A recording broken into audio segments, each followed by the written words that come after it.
Ось так виглядає в'їзд в село Вільхівка, яке дуже постраждало внаслідок обстрілів з боку російського ворога. Тут ще знаходиться вщент розтрощений російський бронетранспортер, який став своєрідним символом завдяки надпису «Зов Кобзона». Подібні знахідки можна побачити і в інших районах села. Нині металобрухт потроху прибирають. Також у населеному пункті залишаються замінованими певні ділянки територій.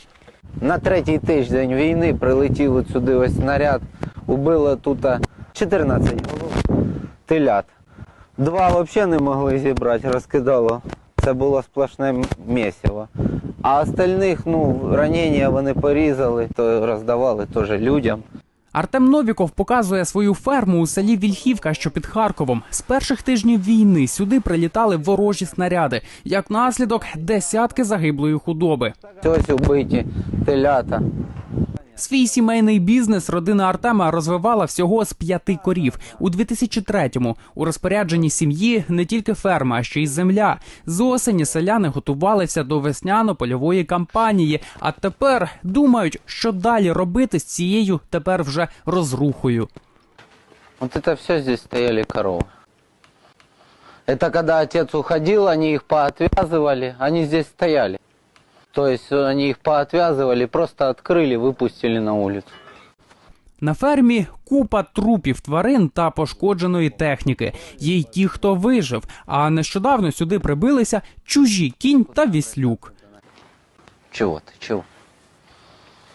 Коли Вільхівка була тимчасово окупованою, деякі люди жили на фермі. Працівники господарства з батьком Артема. Всі вони уціліли. Вот сюда вот прилетело. Сюда, потом вот туда. И самое все, что отец и рабочие находились здесь. Прятаться негде, подвала нет. Вот они прятались или в проходной комнате, или просто ложились на пол.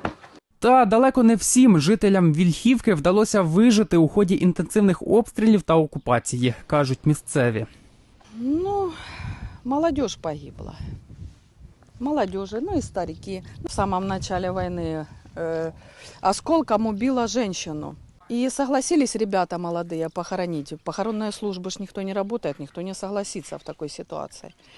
И поехали хоронить. Они вырыли яму, опустили, стали закапывать. И то ли осколком попало, то ли... в общем, погиб.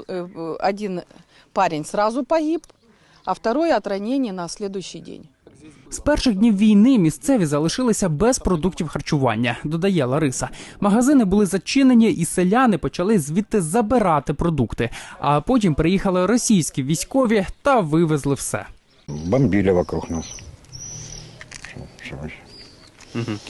За водой не могли сходить. Вот через дорогу не мог перебежать в дом свой, воды взять. В подвале сидели. Так ужас, ужас. Коли до села війшли російські солдати, вони встановили посеред Вільхівки свій блокпост. А місцевих попросили одягнути білі пов'язки на одяг та ворота своїх будинків. То бишь мирные жители, и попросили, чтобы одели белые повязки на ворота. То есть кто находится. Но как оказалось, во время боя, где не было повязок, там они и прятались. Нині у Вільхівці повністю замінили пошкоджені ділянки газорозподільних станцій і підготували їх до пуску. Фахівці перекладають газопроводи в будинках, які вціліли після російської окупації, і роблять нову систему газопостачання для людей. Главная жизнь. Мы уже молились, лишь бы все здоровы. Мы когда уезжали, я плакала так, я не могла свой дом оставить. Артем Листопад та Павло Велицький, медіагрупа «Об'єктив».